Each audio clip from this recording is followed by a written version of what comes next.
तो hello guys, आज हम एक्सप्लेन करने वाले हैं मूवी द कैशबैक को। मूवी का स्टोरी आइडिया काफी यूनिक है और आई होप आप लोगों को वीडियो पसंद आएगी। मूवी बेसिकली बेस्ड करती है एक आर्टिस्ट पर जिसका नाम बैन था और उसकी गर्लफ्रेंड उसको धोखा दे चुकी थी। जब उसका दिल टूटता है तो वो बहुत ज्यादा इमेजिनेशन करने लगता है और उसकी इमेजिनेशन पावर इतनी बढ़ जाती है कि वो लोगों को फ्रीज कर सकता था। ऐसा करके वो अपने सामने मौजूद लोगों को, खासकर लड़कियों को बेलिबास करता और उनके स्केच बनाता। मूवी के स्टार्ट में हम एक आर्ट क्लासरूम को देखते हैं जहाँ कुछ स्टूडेंट एक नेकेड आदमी की फोटो बना रहे थे। उसी क्लास में हम बैन को भी देखते हैं जो बहुत उदास लग रहा था और उसकी आईब्रो पर एक बैंडेज लगा हुआ था। तभी हमें पता चलता है कि अभी रिसेंटली उसकी गर्लफ्रेंड ने, जिसका नाम सूजी था, उसने बैन से ब्रेकअप कर लिया था, जिसकी वजह से वो बहुत अपसेट रहता था। इसीलिए वो किसी काम में फोकस भी नहीं कर पाता था। वो इस ब्रेकअप का इतना डिप्रेशन लेता है कि उसे इंसोम्निया की बीमारी लग जाती है, जिसकी वजह से वो सारी रात ना चाहते हुए भी जागता रहता था और उसने पिछली कई रातें जागते हुए गुजारी थी। फिर एक दिन वो किसी सुपरमार्केट में कुछ खरीदने के लिए जाता है। स्टोर के अंदर उसे एक नाइट शिफ्ट जॉब का एड नजर आता है। वैसे भी उसे इंसोम्निया था, यानी जागने की बीमारी थी, इसलिए वो इस नाइट शिफ्ट जॉब को ज्वाइन कर लेता है।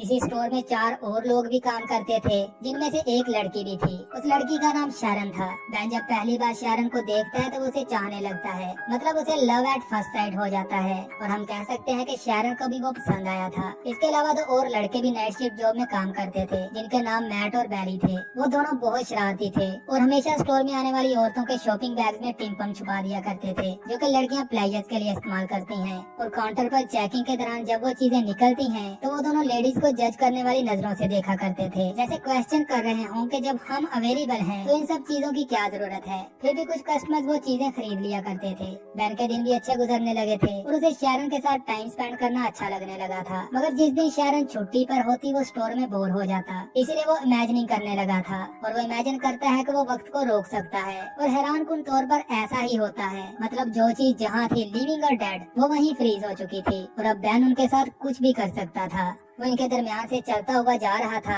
तभी उसे अपने अंदर से एक डार्क फैंटेसी फील होती है। वो एक फीमेल की बॉडी की तरफ अट्रैक्ट होने लगता है। वो इस लड़की को बेलिबास करता है और उसकी ड्राइंग बनाने लगता है। वो हर एक बॉडी पार्ट को बहुत डेलिकेटली स्केच करता है। फिर वहाँ मौजूद हर एक लेडी को वो बारी बारी बेलिबास करता है और अलग अलग पेजेस पर उनके स्केच बनाता है। इसके बाद वो नोटिस करता है कि उसका बॉस एलन भी फ्रीज हो चुका था। वो उसे उठाता है और ले जाकर एक गिरते हुए दूध के डब्बे के सामने खड़ा कर देता है। फिर वो स्टोर से बाहर आता है और टाइम को अनफ्रीज कर देता है। फिर हमें बैन का बचपन दिखाया जाता है, जिससे हम ये जान पाते हैं कि वो फीमेल बॉडीज के लिए इतना अट्रैक्टिव क्यों फील करता था। दरअसल जब वो छोटा था तो उसके घर में एक लड़की रहा करती थी, जो हमेशा अपने कमरे में जाते हुए पूरी नेकेड होती थी। बैन का रूम इस लड़की के कमरे के बिल्कुल सामने था, तो वो हमेशा उसे नेकेड वॉक करते हुए देखा करता था और इस सीन को वो बहुत एंजॉय करता था। फिर जब वो स्कूल में था तो बैन और उसका दोस्त शॉन और इस एरिया के दूसरे लड़के एक हाई स्कूल लड़की के पास जाया करते थे, जो लड़कों से पैसे लेती और बदले में अपने शरीर के प्राइवेट पार्ट दिखाया करती थी। इस लड़की का नाम नेटालिया था।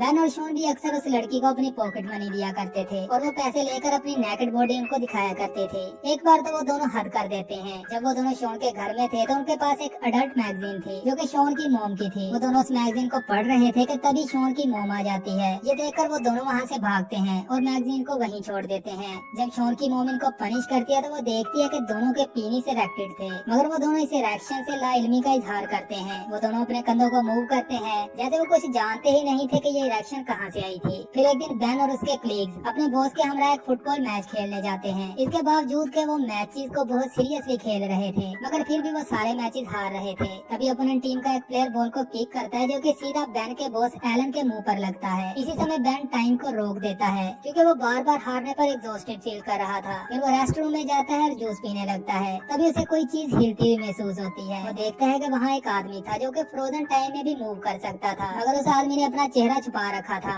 और बैन के पास आते ही वो वहाँ से भाग जाता है। इससे बैन को समझ आती है कि कुछ और लोग भी हैं जो फ्रोजन टाइम में मूव कर सकते थे। फिर बैन टाइम को अनफ्रीज करता है और बाहर आकर देखता है कि उसके बॉस का बहुत ज्यादा खून निकल रहा था। इसके बाद हम देखते हैं कि शैरन और बैन एक साथ डेट पर जाते हैं और डेट के बाद बैन शैरन को उसके घर छोड़ने जाता है। शैरन ने घर के अंदर जाने से पहले बैन को किस किया और फिर वो घर के अंदर चली गई। अगले दिन एलन सभी स्टाफ मेंबर्स को इकट्ठा करता है और बताता है कि वो हारे गए मैचेस का सदमा भुलाने के लिए सबको एक प्राइवेट पार्टी दे रहा है, जहाँ वो स्ट्रिपर्स को भी इनवाइट करेगा और ये कि उस पार्टी में सभी स्टाफ मेंबर्स को आना पड़ेगा। इस पार्टी को लेकर शैरन बैन के पास आती है और पूछती है कि क्या वो पार्टी में उसकी डेट बनकर जाना पसंद करेगा। बैन के लिए तो ये एक गोल्डन चांस था कि कोई लड़की उसे पार्टी में अपनी डेट बनने का बोल रही थी और वो भी ऐसी लड़की जिसको वो पसंद करता था, तो वो फौरन हाँ बोल देता है। दूसरी तरफ हम देखते हैं कि मैट और स्टीफन इस बार एक नई शरारत करते हैं। वो एक बहुत बड़ी कंपनी के रेफरेंस से बैन को कॉल करते हैं और बताते हैं कि उसे एक जॉब के लिए अपॉइंट किया जा रहा है। बैन बहुत खुश हो जाता है और पार्टी में जाने से पहले वो ये बात शैरन को बताता है। फिर वो दोनों एक साथ पार्टी में गए और देखा कि वहाँ और भी बहुत सारे लोग पार्टी में इनवाइटेड थे और एलन ने वहाँ स्ट्रिपर्स को भी बुलाया हुआ था। मगर बैन के लिए प्रॉब्लम हो जाती है क्योंकि बैन इस स्ट्रिपर को जानता था, क्योंकि ये वही सेम लड़की निटालिया थी जो कभी लड़कों से पैसे लेकर अपने प्राइवेट पार्ट दिखाया करती थी। बैन भी अक्सर उसके पास जाता था, इसलिए वो निटालिया को देखकर थोड़ा घबरा जाता है कि कहीं वो ये बात शैरन का न बता दे, मगर वो ऐसा कुछ भी नहीं करती।